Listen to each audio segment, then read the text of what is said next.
So we will start with the webinar. I think eventually there will be more people who will join, but it's just we'll open the session first. And all of you, welcome to the first research webinar of Involve, and a very, very good afternoon, and welcome to everyone here. And here we have actually put together our agency collectives, all the aspects of agency, and we have tried to make it into like a webinar. And we are lucky to have like four speakers who have joined here for the panel. And a very, very warm welcome to all of you. And thank you so much for taking the time to be here, for a conversation that has been there and that has existed and that has been so close to our work and so close to our hearts. So there's also a small audience question that you can see. If you want, you can put us some prompts and the answers as well. We would love to hear from you as well. And we often say that, we keep talking about our children, we keep talking about the students, where we say that their agency is not shaped in isolation. And every child grows within like a web of multiple relationships, right? Be it peers, be it teachers, be it parents, the wider community. And especially at Involve, we define the student agency as the ability of a children to dream, design, and do. And therefore, yet, our reflections, research, day-to-day observations with the government schools have shown us something very, very important, that, student agency that we deal with every day cannot be understood or strengthened as an individual skill alone. So therefore, in a country like India, where, interdependence is almost woven in our every little part of the social fabric, children's ability to act, to decide, to take initiatives, or influence their world is very, very deeply connected to the agency of the people around them. So here we are exploring a bigger question, that what exactly does collective agency look like? And how do these factors that we keep talking about, like parents, like teachers, peers, community, they come together and they shape the ecosystem in which student agency can thrive? And with that, we have, I am very, very excited and very delighted to welcome our panel. We have Heth from Rocket Learning. Hi, Heth. Thank you so much for joining us today. We have Manak from SEF. Thank you so much, Manak, for joining. We have Tina from Shamtalaya and Roman from Gunj. Thank you to both of you for joining, for cooperating with us every way that you could. And their works have been resonated deeply with one or more of the actors in the child's ecosystem. So, and with this, we will also welcome our moderator, Anna, to facilitate the session. So, hi, Anna. Anna, can you hear me? Yes, I can hear you well. Yes. Hi, Anna. Welcome to facilitate the session. And over to you, Anna. Okay. Thank you, Atmaja, for the introduction, and thanks, panelists and audience as well for joining on time. So, as Atmaja gave an introduction, the entire webinar is unpacking and understanding, does it take a village to raise a child? So, to start us off, let's start with what is today's reality, what agency look like today. Like when we step into an Indian classroom or community, what level of agency do we actually see among the people around the child? Where does this agency appear and where does it feels limited? So I would like to begin from home itself. Let's start with Heath. Heath, you can hear me clearly? Yes, yes, thanks, Okay. Anna. So, Heath, so from your experience, how would you describe the current level of parental agency is in student education, with especially in concern to the government schools context? And what acts of agency do you see parents are having, and what do you see their sense of agency is limited right now in the child journey of their education? Got it. So, when we look at the government school setup, especially what stands out today is though parents or mothers might not use the word agency, but they do demonstrate some small acts in meaningful ways every single day, which help the kids. So, the parents, especially in the low resource communities, often juggle between working hours and migration and limited formal education, but they show some initiatives and practices which are within their reach. So first, like enrolling kids to school. So we have seen in India enrollment ratios have been higher, and parents are keen to enroll their children to some sort of government schools or even private schools in rural setups also. So the parents help kids drop the children to their schools or Anganwadi centers in rural setup. especially in the low age setup where kids are within 10 years. And second one is activity-based engagement. So parents impart learning through small acts in everyday life, like telling some stories at night or involving their kids in household chores, which helps them build responsibility and problem-solving skills. Third might be the relationship with teachers. We have seen that parents heavily rely on teachers' guidance. They might not ask some questions directly to teachers on curriculum or pedagogy or such, but they are keen to know their child's progress. How is the child performing in schools? So we have seen cases in Anganwadi centers where parents drop their kids on everyday basis. Often once a week or twice a week, they would like to ask the teacher about Anganwadi worker about how is my kid performing, what are their strengths, weaknesses, etc. Another might be just the aspiration of a parent. They might not have specific long-term goals that we used to have, but they do have some long-term goals, like they want to give their child a better life, and this shapes their daily decisions and behaviors. So yeah, overall, I would say parental agency is often present but understated right now, and if we can guide them through small acts, this can be a good foundation for much deeper partnership. Thank you, Hit. So we can see a sense of agency being or sense of small acts, including like enrolling children to the schools or being showing certain kind of small activities at the home, being in the learning journey or responsibility sharing, all those aspects from parents. Thanks for sharing that. Coming to you, Maina, like when we talk about teachers, I think they are perhaps the most intervened group in the system between the government mandates, parental pressure, or school demands, and even external interventions from organizations like ours, teachers are constantly carrying a weight. So, Mainak, with all this layered upon on teachers, what level of agency do teachers feel within the classrooms today in our government schools? Hey, first of all, I think good afternoon, everyone, and thank you for joining in. So I think if we look at sort of the range of agency right now, teachers are probably the ones with the least amount of agency, given the current sort of way the education system sort of evolved. Unfortunately, teachers actually, if we are able to increase the amount of agency that teachers have, the kind of impact that it can create inside a classroom with students, and like had mentioned, the kind of agency that they can then further give to the parents is incredible, because like he mentioned, parents talk a lot to the teachers. They will, especially for children who go to government schools, teachers are almost the first point of contact to understand, what is happening, what should be done back at home, and things like that. And from that point of view, I think teachers are very important. Unfortunately, today, if you look at a teacher, how a teacher sort of day looks like is in the morning, they are told what is the lesson they need to take, and probably there's a government mandated toolkit or a lesson plan that arrives, and they are then supposed to sort of stick to it. Often the kind of inspection that happens basis whether they are doing that exact lesson plan or not, or that activity or not. So I think those things really take away from the teacher's agency.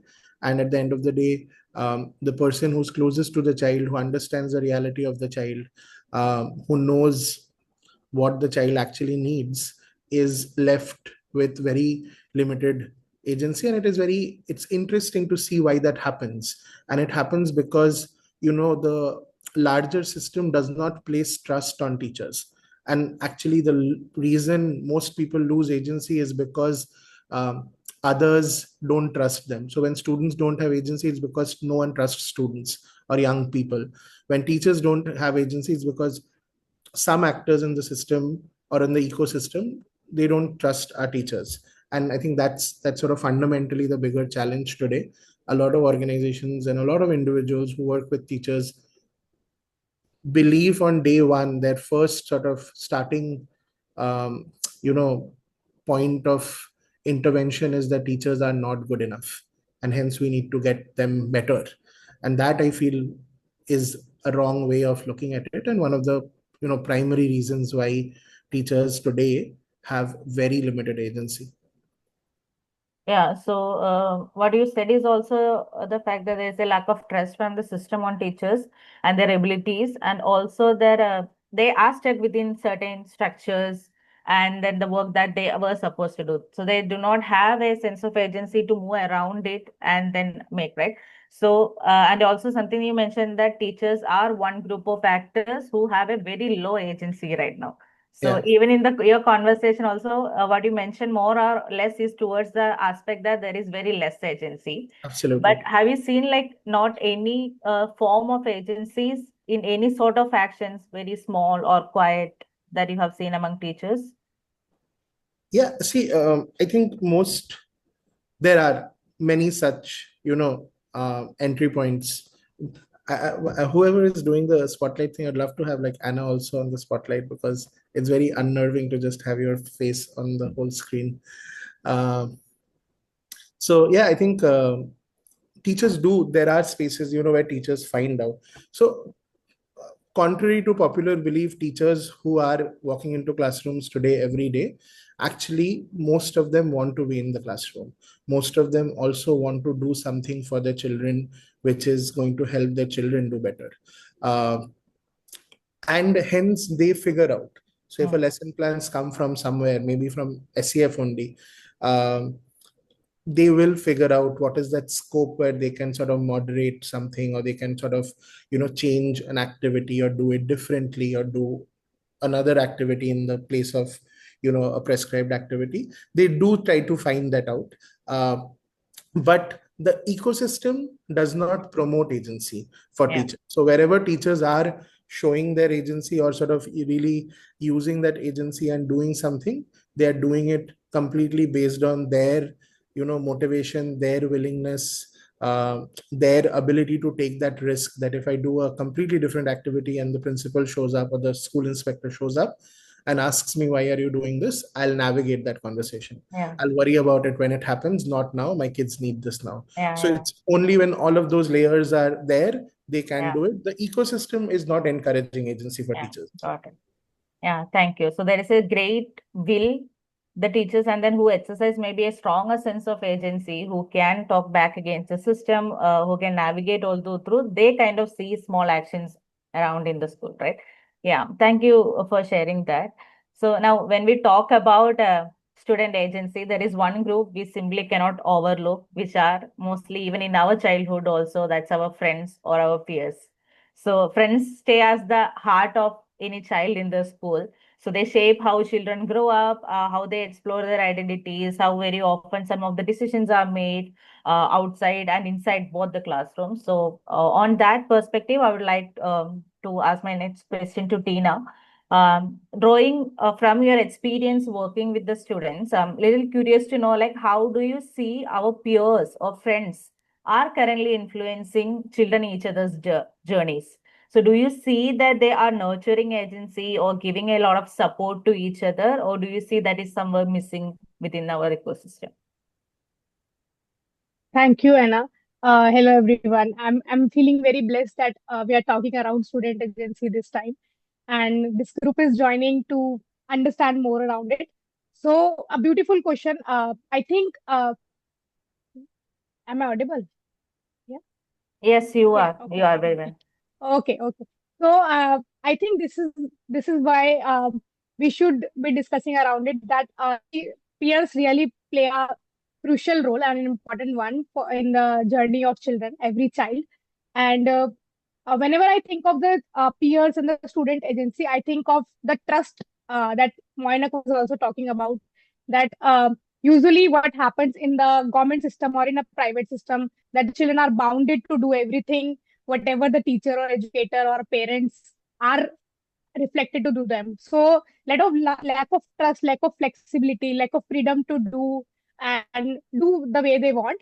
So I think the system is, whenever I think of a peer agency, think of a neutral aspect, because somewhere I think in the primary education, if I talk about, there is a lack of agency in peers, But when the students have grown up to the higher education, I think they understood the rule. They understood the rule that they need more learning from their peers and they support each other. But I think I am very sad to say that, but in the primary education, there was no peer support, no peer learning happens that give lot of trust, lot of agency to learn with each other. In the starting, they just started with the competition that students have started in. But fortunately, when the students grown up, they understood that their peers, their friends have a lot of agency that they can learn from. Even as an adults, we also think that our friends are the best uh, person to talk to, and I think to learn from each other. So that's how I feel it has been evolved in the education system, but in the primary education, it has been diminished to some area.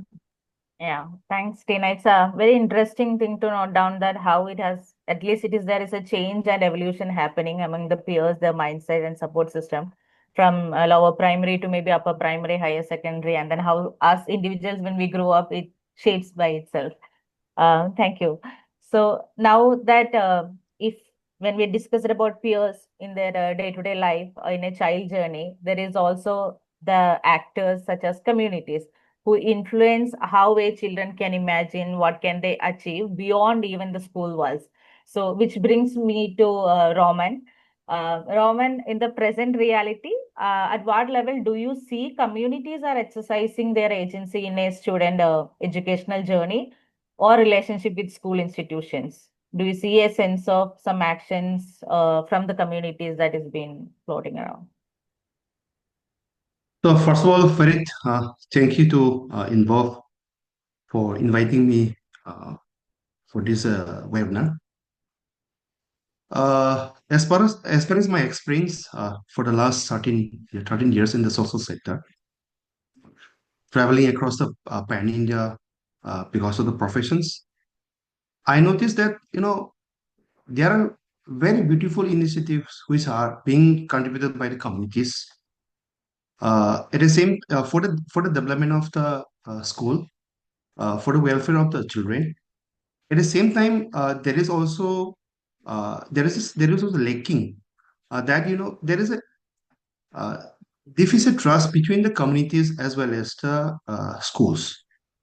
So these things actually I notice, but again, wherever I have seen where communities are taking care for the school development, some of the communities members they are taking the leadership.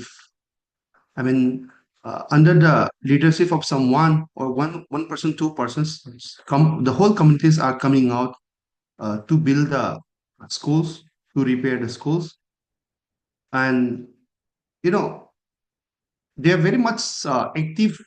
They are very much involved in the school development, activating the school management committee, and also see even the self-help group in many of the villages, even the self-help groups, they are also involved in the school development activities that I have seen. And one very important commendable contributions from the communities. I'm giving one example from the Meghalaya Rivoi district. In the government schools, if the five teachers are there are five teachers. Among the five teachers, communities they used to pay the salary for 2 to 3 teachers, and the rest, the two teachers are getting salary from the government. So I think these things is happening not only in the Meghalaya but also in many part of the country. In terms of the Shramdans, in terms of the some financial assistance for the school development. So I think there are two things that which are going on with the government schools with the communities that one is the supporting and one is not the supporting. But I would say uh, wherever there is a excuse me. So wherever there is a not supporting from the community, if if there is a if there is a motivation from someone, or uh, if we can identify the leadership among the communities, for sure, actually, communities are ready to help. Because the school is not for us, the school is for the communities. The school is not for the teachers. So I would say, communities are not are the main stakeholder for the school development. So if teachers are playing one stakeholder, equal stakeholder, at the same time, communities are also playing the equal stakeholders, so that schools are developing in that sense. Yeah. Yeah. Thank you. Thanks, Raman. So, I mean, it's very true that even when we community holds like multiple stakeholders or multiple individuals, communities, even to start or initiate something, there need to be one or two key leaders identified, and there is also a core skill of mobilization that should happen within a community to develop that sense of agency and keep other institutions within the communities accountable, right? Yeah, and that is a little less maybe right now in and around us.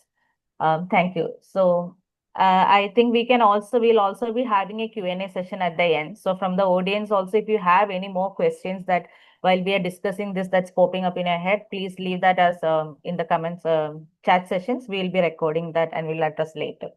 So now that we have surfaced where agency shows up in current reality, now let us little bit discuss on where is the place where this is getting stuck.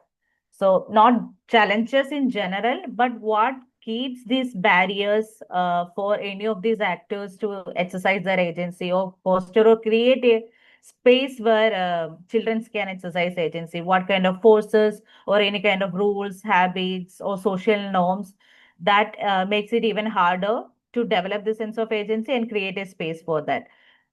So I'll come back to you, Hate. So beyond, generally, when we talk about parents, we all know that there is a constraint which is related to economic or poverty, and all of that circles exist around parents and us as communities. But beyond economic barriers, so what stops parents from fully participating in the decisions about learning or as schooling of their children? So is there any fear of judgment, any pressure from the societies that is stopping them, or a safety about the children? Anything beyond economic barriers that you can think of? Yeah, would like to hear from you on that aspect. Yeah, interesting question. So, what is holding parents back? So, as you said, that economic poverty is definitely one of the reasons. But apart from that, there are some other bigger barriers also where parental participation is limited, and those are like social norms, fear of judgment, etc. So, firstly, like many underprivileged parents carry a deep sense of not being educated enough to contribute meaningfully. So the ecosystem, curriculum, schooling ecosystem might feel intimidating to them, and many of them feel that they are not educated enough. So, for example, where we do have personally, I did some field visits where we have interacted with parents of early childhood education. So we have seen that parents do feel that they are not educated enough, even though they might know how to teach them basics like letters and numbers, but they still feel that they are not educated enough. Second might also be linked to parents not having adequate resources on how to interact with their kids or how to teach them some basic concepts, and also the lack of knowledge about how brain development occurs of a child. So they do feel that if, let's say, child does not know this, does not learn this basic concept within some time, now they cannot learn for their next few years or for their lifetime. So this mindset that the learning cannot happen after some age is also there in parents. Secondly, parents do not also have a clear aspiration for their kids. They just do not have a belief that the child can also grow up and come out of poverty. They feel that as there have been generations above them who were below poverty line, etc. So they also feel that it might be very difficult for their kids also to come out of this in future. And there are also cases where there is distance between parents and the teachers. So they do interact with teachers when they are in school, or they also have parent teachers meeting. They do participate in that as well, but they do not question the teachers about curriculum, or let's say if their child is not performing, why the child is not able to perform, or whether the teacher is giving sufficient attention to them or not, or let's say in an Anganwadi setup, are the Anganwadi workers giving enough focus on education along with nutrition or not? So these are some behavioral aspects which I think are the large barriers for underprivileged parents. Yeah, so I would like to add a little bit more. And when you talked specific to like that individual knowledge pieces and behavioral aspect of the parents, right? But if we look Yes. from the societal aspect, is there any social pressures or social fears from the societies that keep parents from not letting, getting involved in the school education or having a bigger dreams or aspiration for their children? Yeah, I think the fear of failure might be one of them, Okay. that not having this aspiration if they aspire to become something, or for their kid if they aspire, and if they do not perform, then there is a fear of failure in that, as well as some social pressure, like in a parent-teacher meeting, especially the mothers are not very confident to speak up in that parent-teacher meeting, if there are, let's say, 10 or 15 parents present in that meeting. Hmm. So there is that social pressure. They feel alone, that if no one else is raising the question, why should they raise the question in a meeting, that why the kids are not learning in a Anganwadi center, or in a school maybe. Yeah. Yeah, thank you, Hit. So I see like maybe parents are also struggling to find their voice within this system.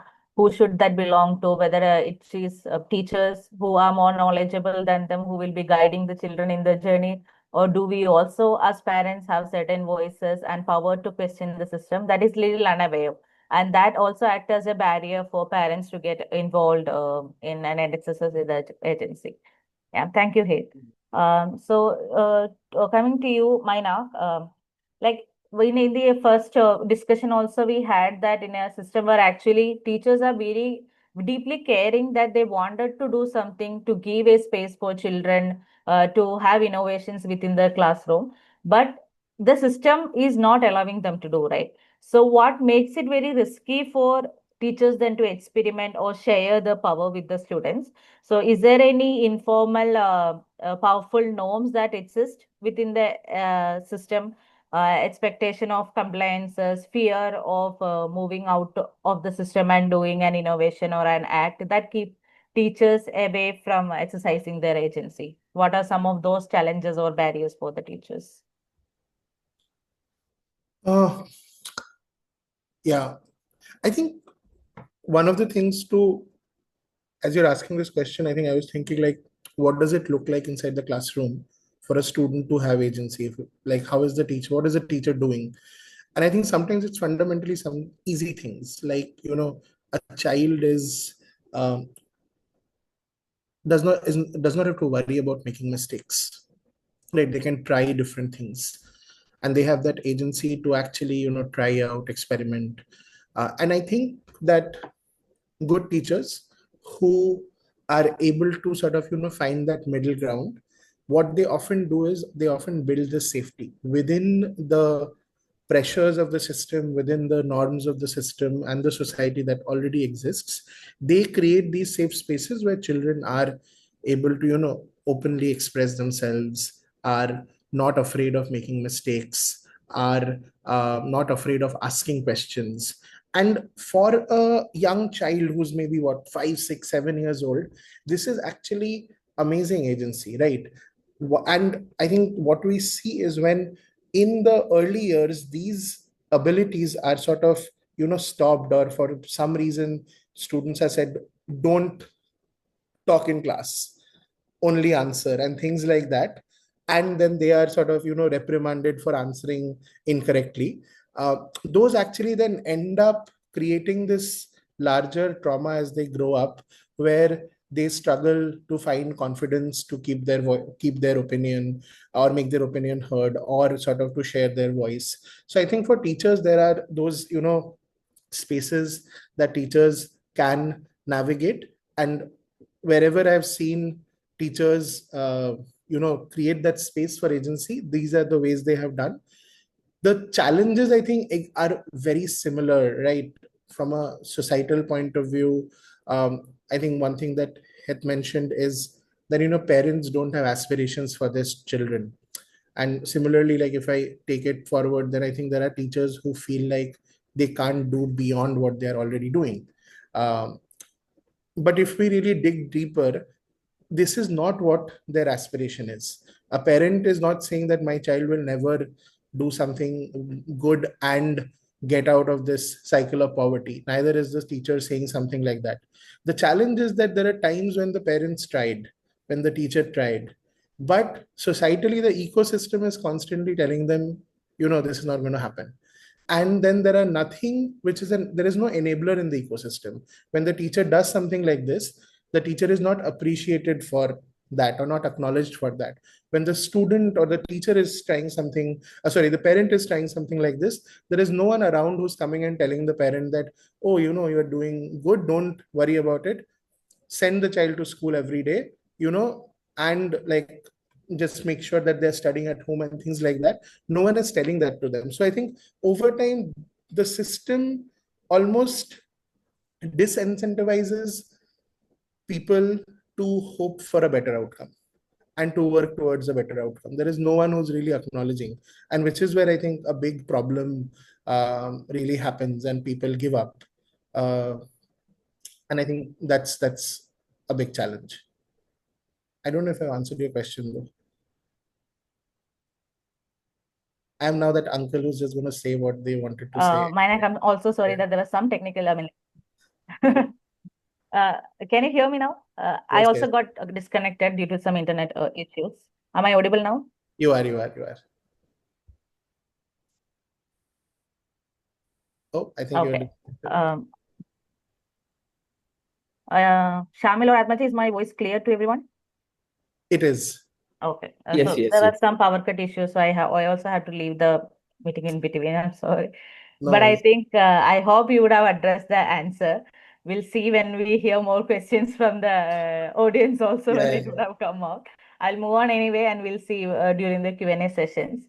Coming to you, Tina. So among the students, I think you also initially mentioned when we talked about that from how the lower primary to upper primary, there is a less of competition mindset and more of inclusion, peer support, all that is coming up. So to you, the question is what among students, what keeps like maybe competition, comparison, exclusion alive even in children right now, whether it's lower primary, if it is the case, what is that keeping it? Is there any form of any senses of popularity or social status reward that that make it difficult for children to break these norms and support each other in learning? What are some of the barriers among the children in our school system that makes it doesn't give each other a support? Okay, so when I think of student flourishing with each other, I think of that as a research. It is a saying that as human, we born to be a kind people. But I think the ecosystem that we are in, we somehow become competitive. We somehow don't flourish the collaboration with each other. So they, I recently heard about the cognitive story that as a child, when they grow up, they turn into and jump into the egocentrism zone.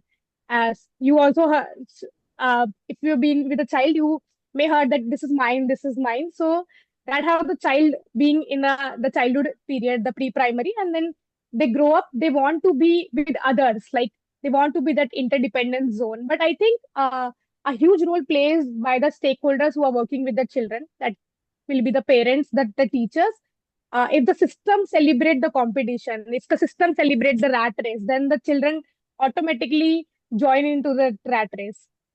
So I think this is a failure of a system and a barrier that happens, that if a teacher, if a parents start celebrating the collaboration, start celebrating the people kindness to each other, the interdependence, then the children will be different from that. So what happens when I went to the classroom and saw the different things, I usually saw children chasing their work, children chasing to coming to the first, which I don't believe. I think if you are coming first, there are people who set backs. There are people who the setback that you can come to that first. So I think this is a barrier of not focusing on the friendship, not focusing on the interdependence, and becoming more of a competitive structure from the childhood itself. Even with the current scenario in India, the competition has turned out to a different stage. Even when I saw my nephew, he's in first class and he has a lot of competition in the childhood, that he has to be first. He has to bring the 80-90%. But nobody is talking around that how many people you have supported, how many people you have contributed or collaborated today. So I think this is I always feel this is the system lack, that whatever you give to the children, children give back. So in my recently example, I gave the highest point to the child who has collaborated the most with the children. So they want to do that, but it's like the prompt that you gave to that child. That's how they become. And even the adults, I feel that with the current generations, the people are very happy to be uh, as a people who have one friend, not a lot of. That's also a story of how we are coming to the decentralization one. So yeah, I think Yeah. Anna has stuck. Thank you, Tina. Okay. Healthy in some way. You can hear me, right? Yeah. So competitions are generally good, but it has to be healthy in some way. And as you said,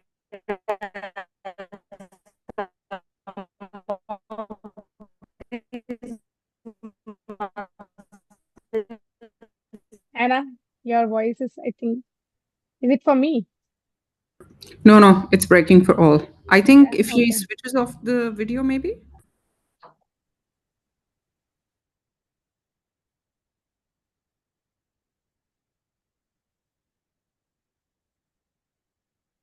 are not built in us since childhood. Even when we are working in, one of the major skills that we face. Oh, this. Yeah, so major is one.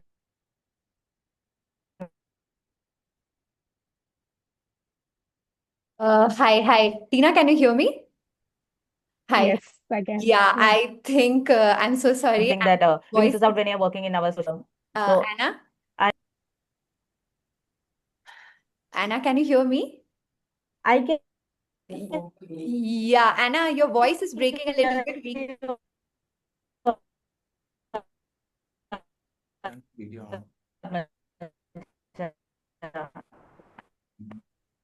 Anna is continuously asking a question.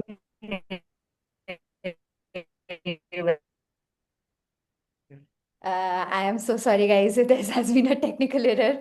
I think, Anna, if you can hear us, your voice is breaking. And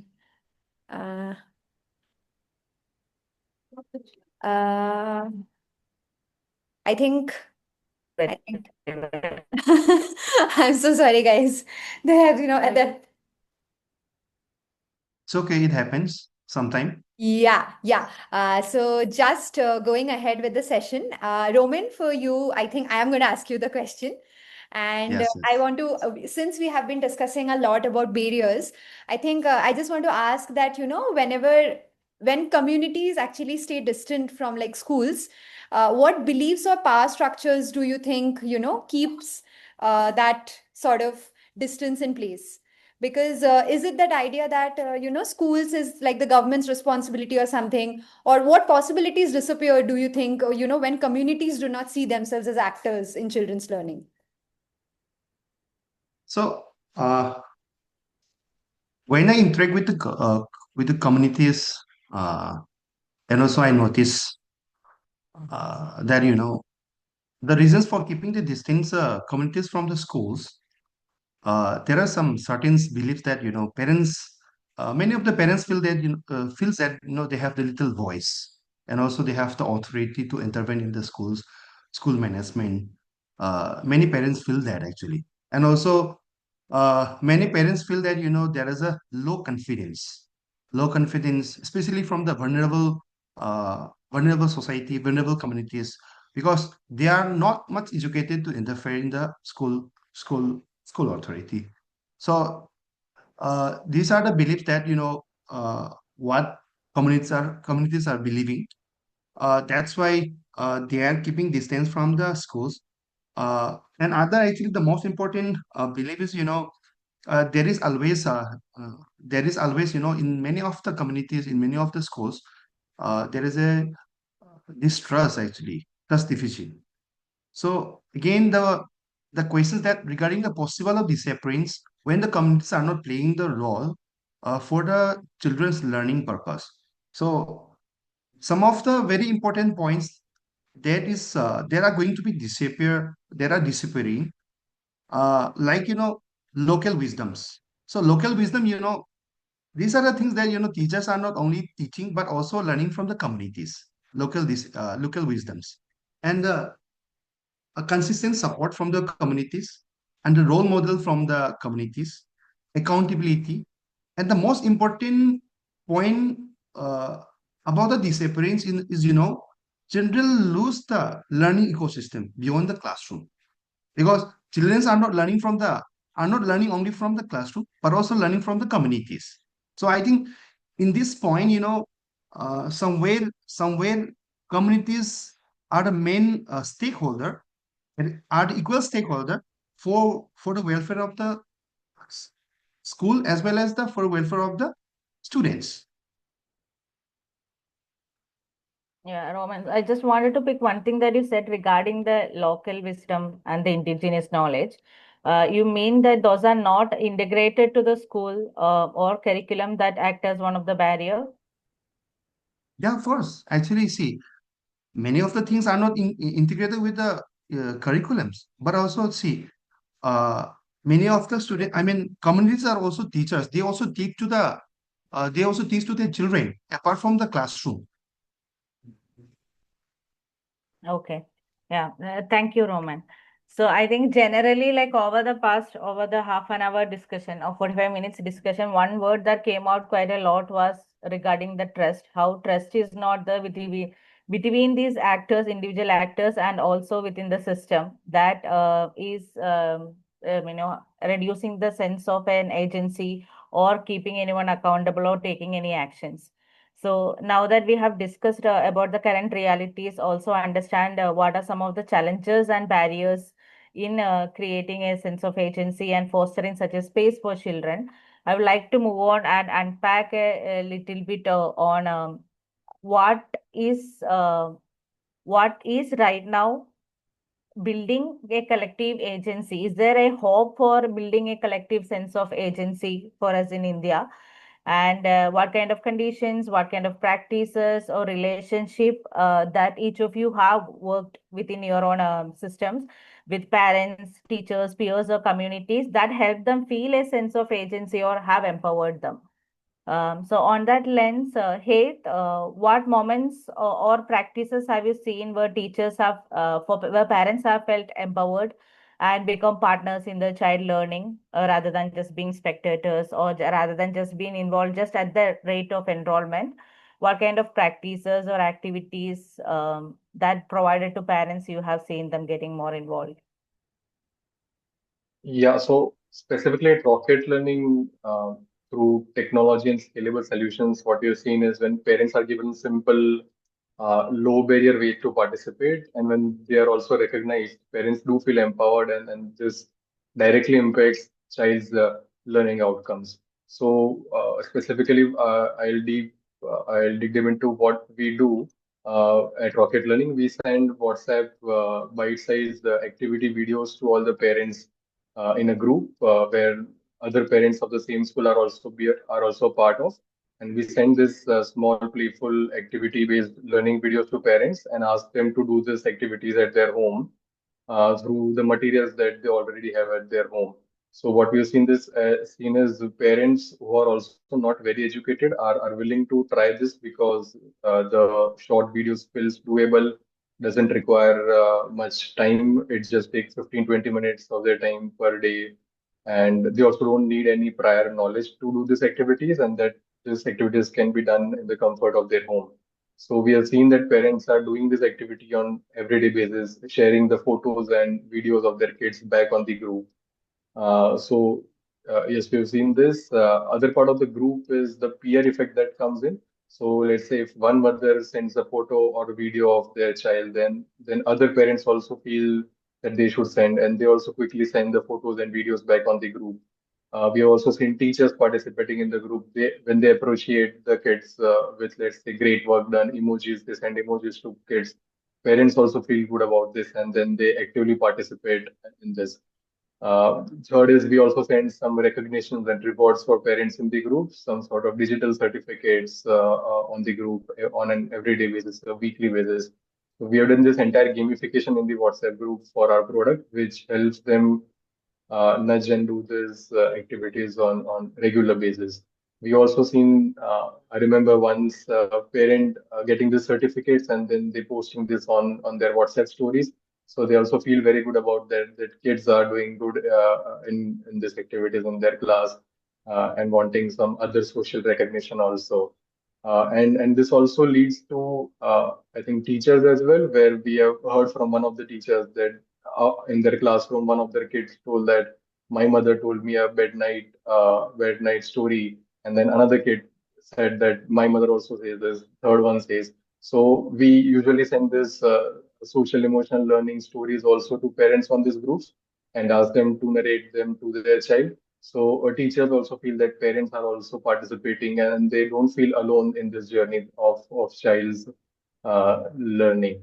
So this through the uh, direct WhatsApp interventions. We also have a behavioral change team. Where specifically, on weekends, we send stories and small activities for fathers as well and mothers as well, where we are working on 5 different indexes like aspiration, attitude, confidence, intention, and also trying to change their behavior, the mindset that how they can be a part of their child's learning journey. So yes, overall, we have seen that when parents feel seen and capable and when they are supported, they stop being the spectators and also participate actively.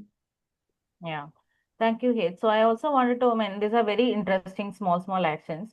I also wanted to know that when the parents feel acknowledged by the teachers, through whether it is certificates or small gestures, do you also see them taking accountability and making teachers accountable for the students' learning journey or the school as an institution? So initially, we also had a discussion that sometimes the feeling of having a less knowledge make parents not to question teachers or the system, right?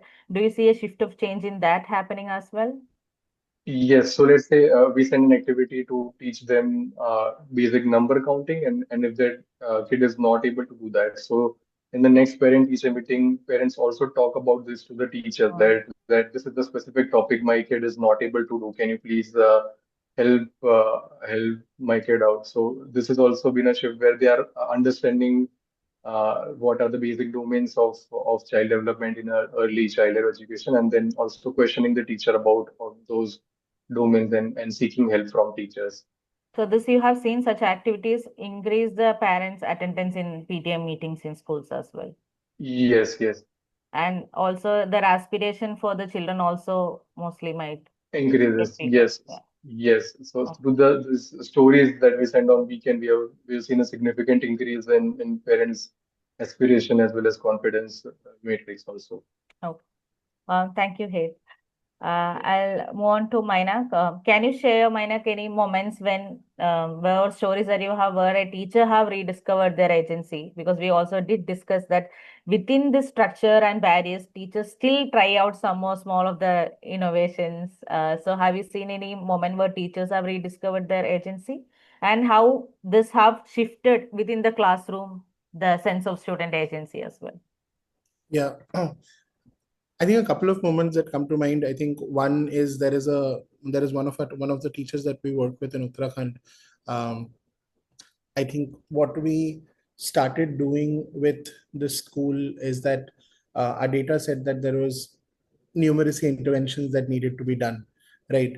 And we basically worked with a lot of teachers to skill them up on the larger concept of numeracy and understand, what are the different ways they can build numeracy in kids. We did not give them like, you know, lesson plans per se, but we gave them a lot of tools, a lot of ways, and just that understanding of how do you build mathematical thinking or the numerical ability in a child. And I think we've noticed a lot of teachers then really figure out that this is the basic premise of what this activity is going to do.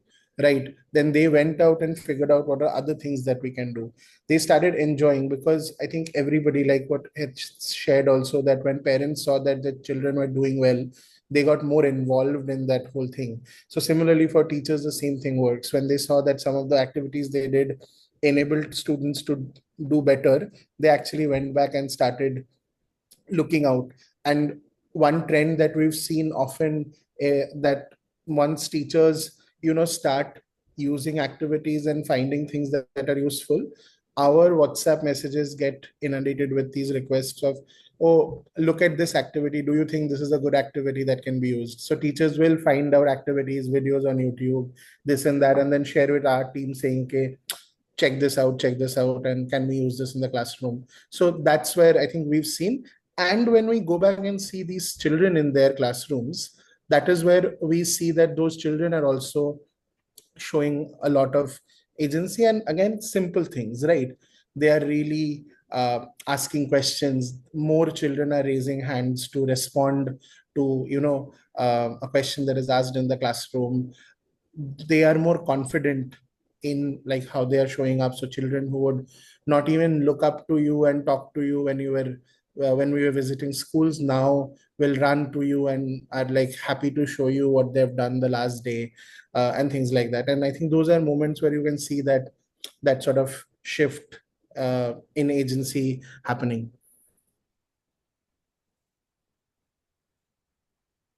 Do you also have heard of any stories or examples where, like, when a teacher start to believe in the children or their ability, that have restored a sense of agency for the children themselves as well? Yeah, so one of the teachers that we work with, again in I think this is Punjab or Uttarakhand, one of the states. So there was a child in the classroom who was struggling with, multiple things. Was not someone who was always sort of very quiet in the classroom, struggling with their basic literacy, numeracy, and things like that. And we are and what we did was, when we were speaking to the teacher, we figured that the teacher sort of understood that there are certain challenges that this child is facing, and it is potentially not possible to work with this child because the child probably is like a migrant student, so we don't know if they'll move again after a few months. And anyway, the child is not paying attention, does not talk, it sits in a corner and things like that. And then I think what flipped the switch is that the teacher happened to visit the child's house, right? And it's in the same sort of locality where the school's located. So as they were crossing, they sort of passed the child's house, they saw the child and they saw the mother, had a bit of a conversation, and they figured that the child actually spoke a different language. Yeah. Right. So as they migrated here, they spoke a different language. And hence everything in the class was not actually, they're not understanding, just simply that. Right. Now the teacher sort of knew a bit of this other language that this child also knew. So she started actually using some of that in the classroom. Right. She started, like, when she would do an instruction, she would also give an instruction in the other language. And slowly, the child, just started opening up. And I think what we saw is that when the teacher figured out the problem, right, immediately, like suddenly, it sort of completely flipped for her, because now because she knew what the problem was, she could figure out what the solution could be. And she had the skill set to actually use or sort of bring that solution to life. That is, agency 101. The problem, know the solution, you have the skills to solve. And then there is very limited things that are holding, and you also have the tools to solve. So there is almost nothing holding you back, right? And that's when the teacher sort of started working with the child. Today, the child is actually leading a lot of peer learning spaces inside the classroom, is from a just academic POV, is doing really well in their grade level sort of competencies, and is like a complete turnaround kid. Yeah, nice. Thank you for sharing that story. Tina, over to you. Like, what kind of structures or spaces have you seen where children support each other's learning rather than all the competition and comparison that we were speaking? What kind of spaces is required for children to give support each other? So, Anna, in Shamtale, we try to make all the spaces that children are experiencing in a peer groups mainly, uh, and in collaboration, like very simple steps that we do, like sitting in a circle so that a child can see each other, because the system has a unique thing of sitting in a rows, and the front kid has got a lot of attention, the last kid at the back bencher is not getting a lot of attention. So sitting in a circle, and even the small peer groups, heterogeneous group that we made. So we try to do that. There are a lot of things that we do with the children so that the children having the agency. Very simple thing is creating a group agreement by the children. So in the starting of the classroom, every academic year, children who even from the first grade to the fifth grade, they tell what the rules can be in their classroom. So they like we help each other. We'll try to clean this room or keep this room, our classrooms clean, and then they sign it. So the sign shows the autonomy and authority that they have to follow it. They have to follow it just for themselves, not for the teacher, not for anyone. So every time when the teacher, we tried with working with the teachers also. So every time a teacher comes, they just have to repeat and re-articulate what the children has created, and they have to discuss anything or everything which is breaking by them. And it's just a very simple discussion that happens within a teacher and a child, that you made it. I don't give you the rules. You made it. So it's become a self uh, clarification for the child to follow it. And you always see that children has always tried to follow all the rules that they do. So we name as Sehmati ke Bindu because it's like a mutual concern that happens in the child, not as a teacher giving the rules. Another thing is that we have a unique selling product, USP, as Learning Festival. I think it's the one process that have a lot of agency, and we try to transform the classrooms, the system through that. Uh, so I'll just take a minute to share how this process goes on. So it's a 6 days of a 6 day of a festival, a week festival, like Monday to Saturday that happens with the children, where the children has exposure of going to the different stations like music, art, craft, dance, mandala, and different stations that children experience. So the way the started of this learning festival happens in agency, that children has the right to choose in which station they want to go.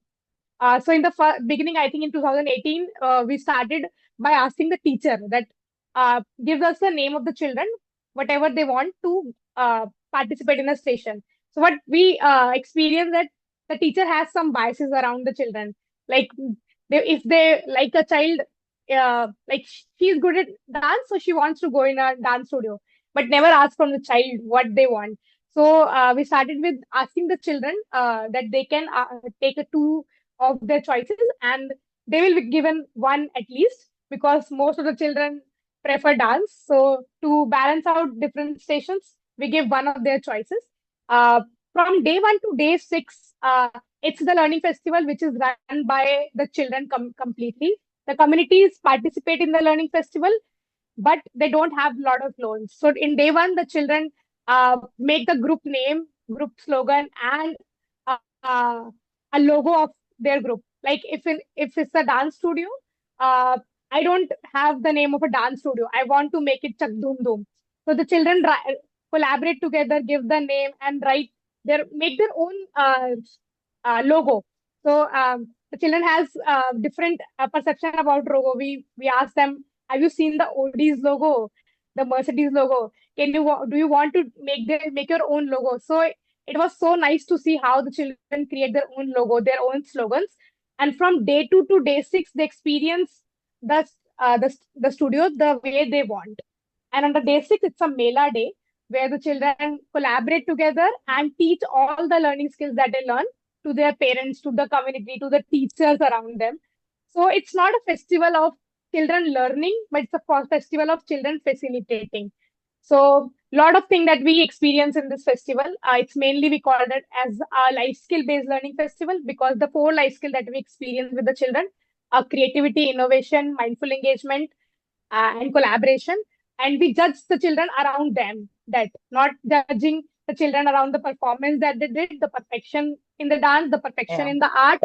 Even we mark the children as for the collaboration they did, as for the innovation they created in their learning festival, the mindfully engagement that they have. And we try to make every classroom like that only. So Yeah. recently we have also started a Kahani Utsav and Ganit Utsav, where the children have all the autonomy to create their own language and mathematical games. And the teachers, and we try, because whatever I was saying the last, because this is the system failure. So I think we need to shift the way teachers and parents are thinking. So on the learning festival, when they saw the children created their own games, even it has faults, even the rules are Yeah. not properly made, but this they appreciate it. They appreciate the Yeah. collaboration that they did. So it's like that's the system that Yeah. goes to the creation of the child. I think. Thank you for sharing Yeah. that, Tina. I think generally the peer learning spaces and how if you actually let the children have certain power and making decision making power or being responsible, if we believe in them, they can come together, set up the roles, they can collaborate and work together, they can have their own dreams, aspirations, process to achieve that. Everything can be achieved, right? So that's Yeah. a very strong example of how peer agency can be created through peer learning, peer circles, and such kind of spaces. Thank you. Roman, when communities feel a sense of agency, what shape does support look like in there? What is the most powerful example maybe you have seen where the community action has transformed some sort of engagement with the children and in the learning process? Yeah, very interesting questions. So as I mentioned in my earlier comments, community is one of the main stakeholder for development of the schools and for the welfare of the students. So we as an organization, Guns, actually, we used to work with the community as well as students. So under our flagship initiative, which is called the Cloud for Work, it's a community-led initiative. And the other initiative is a school-to-school initiative. And the third, actually, that's a NGPC, not just piece of cloth. It's about the menstrual health and hygiene. Actually, we used to work with the school community with these three initiative. We have seen lots of the communities. They are taking off the contributions. They are doing the contributions, even though they don't have the financial. If of course, some of them they have, but again, those who don't have, they even contribute the rice, little bit of the rice as a financial assistance for the, for rebuilding the schools and see.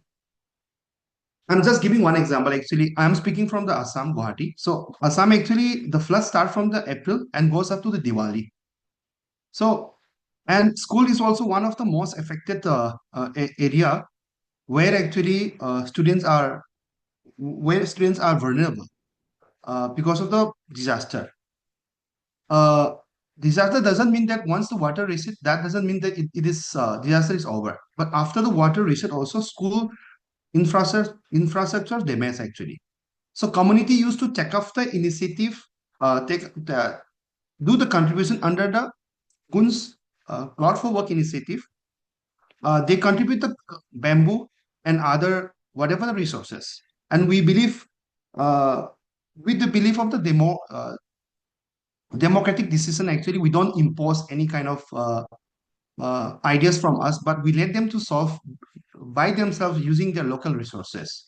So I'm talking about the flood affected. Again, for not flood affected also across the pan India, actually, we have under our initiative, Cloud for Work initiative, under the school to school initiative, community they engage for the school development in the last 2 financial years. That is 2,315 schools, like uh, building the disaster affected schools, making the boundary, making the kitchen gardens, making the flower gardens, even making the, bamboo brooms, making the dustbin with the old clothes. So these are the main activities, even the road repairing also. So these are the main activities actually community used to contribute. Even on the other hand, actually, under the school to school initiative of Guns, actually children, they used to they used to make even the seed ball making. Seed ball making is very important. You know what? It is a practical environment knowledge regarding the environment, regarding the plantations. So this seed ball also actually taking is being done by the student as well as with the community together. So again, when we talk of the community, they do lots of initiative. But as I mentioned earlier in my comment, actually, at least they need some leaders. They need the motivations. Once they get the motivations, they do lots of. They are ready to give anything, and they are very honest. Actually, in terms of honesty, there is no any questions. 100% honesty. So many things they do. Yeah. And from our side, actually, whatever we are reaching out, any kind of school material, any help like pen, pencil, everything actually. We don't give free things to the students, but giving free is actually is making lazy to the students. So we we motivate to do something like making the clay toys, making the village map, even plantation, seed ball, this and that. So these are the activities which have carried out by the students, RSM, in support with the community. Yeah. So there are many examples actually. Yeah, I mean, these are good. After flood, actually, school used to damage. Community, they used to come together. They contribute like 500 bamboos together. 500 bamboos together. They contribute even the laborers Ramdan. The most beautiful thing is, they are ready to give the Ramdan for 5 to 10 days, like 15 days for the children. So Yeah, got it. Like, so there is both way, like there are ways for students to contribute back to their communities, whether through its seed bowling or making a village map or getting involved in some other aspects of community driven actions. And also there are spaces where communities can contribute back to the school or the system, whether it is after a disaster program or through any other involvement in infrastructure development or other resources within the community, that is required for the school as well, right? Thanks for sharing that, Roman. After in this, now we have come down to, or we have touched all the points where what is the reality of agency within all these sectors right now in India? What are some of the challenges and barriers that is holding back in exercising these agencies? And also, what are some spaces that how would look like creating a space for these actors to exercise their sense of agency? So now, Atmaja, do we have some questions? We are out of time, but it's still if we have one or two questions, if we wanted our audience to ask, even if I'll open it to the audience. If you have some questions, we'll wait for 1 minute. You can unmute yourself and ask directly to the panelist. We are actually running a little short of time, but we also have a few questions. So maybe we can take like 2 or 3 of them. Yeah. So one question for the parental agency that we have gotten is that what are some approaches that work with parents or communities to empower them to demand better quality from schools? Hate. Yeah, you are audible. Am I audible? Yeah, Hate, could you hear the question? Yes. Yeah. So I think empowering parents about the specific knowledge domains may help a little, but I think we did not work directly in empowering parents to demand better from schools. But having some knowledge for parents helps them that what is lacking from the school system. So yes. And also, I have another question for you, Heth.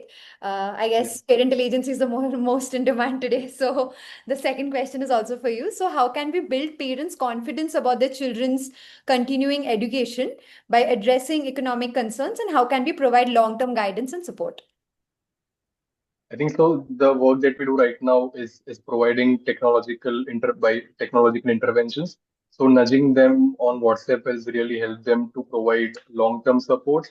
In action, and along with that, we have also AI voice bot calling or manual calling, which I think we have some customer care helpline numbers. So parents call up to that number that my child is facing this issue, so how can we solve them? Or if they are not getting any activities, they demand for the activities there.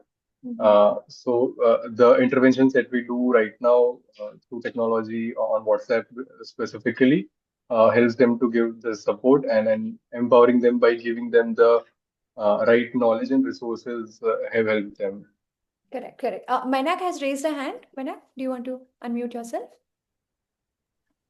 Yeah. Just to the last question that I think around the whole thing of asking or holding schools accountable, I think we've seen a lot of positive impact of getting parents activated in the school management committee space, where they have been made aware of the rights that they have as a school management committee member, and then the kind of sort of change that happens. And often, if the selection of the members are done in a proper way, then we've also seen a lot of trickle down of that happen across the community. So they are able to then also motivate and really leverage their relationships in the community, within the community, to get more and more parents active in the parent teacher meeting, ask questions and things like that. And I think something that had mentioned in early when he was talking was that parents will often not ask questions because they don't see anyone else asking questions. But when like a group of people, which is the school management committee, is empowered to do that, then suddenly there are these people who are leading this whole conversation, and that gives a lot of other people that agency to just go ahead and speak about it. Right, right. Good that you spoke, Mainak, because the next question is actually directed towards you.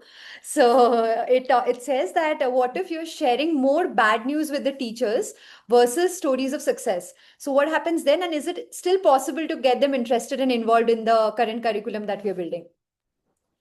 Yeah, I think so. I think the thing over here is just we know as a pedagogical, psychological intervention that how you share news makes all the difference, right? I can go and say that there are 10 children in the classroom, and two of them are at grade level and 8 of them are not at grade level and they are far behind. Or I can just go and what should we do about it? How can we strategize to bring all of them at the same path or the same place? Or I can just say, okay, what is wrong with your class? Yeah, 8 of your 10 children are not doing well. We need to do something. I've given the same information two different ways, and it creates a very different impression. So I feel like bad news, essentially, if it is truth, it is not about like, oh, you look a certain way, or like you're not passing a comment or a judgment or an opinion, but it is truth. It can be presented in the nicest of way, where you are also allowing the other person to not feel threatened and navigate that situation. Then we should all share that news. And I think we have the responsibility, if we have data like from all of our organizations, if we have data which says that students are not doing well, etc., and then we don't share that data because we think that, oh, it's bad news, we are actually doing a disservice to the whole ecosystem. So we should share that data, but the whole piece is, how do we share that data? Thank you, Maina. I think we'll wrap it up here. So thank you, dear panelists, for all the insight that you have shared, and also for audience being such an engaging people throughout the session and then asking questions. So we started our entire conversation of this dialogue around the question, does it take a village to raise a child?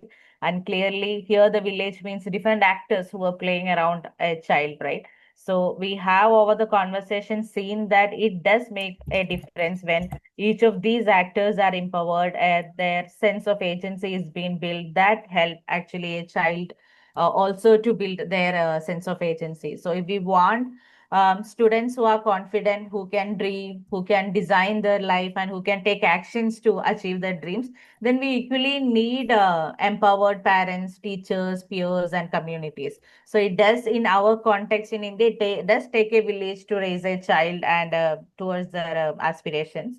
We actually started this conversation around because we at Involve were looking at who are the different actors around children or a student, and what is the sense of agency, and how that kind of spaces can be provided for, or what are the activities or programs that is running around these different actors that give them a sense of agency. So we have done a literature review around it. We are putting out all of these actors and their understanding of what globally it is being taught about and how are the programs that is running, all these things together.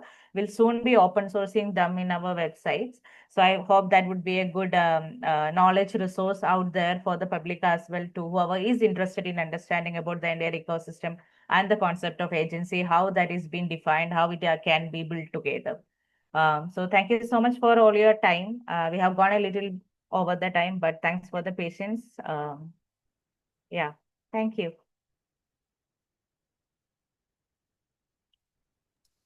Thank you.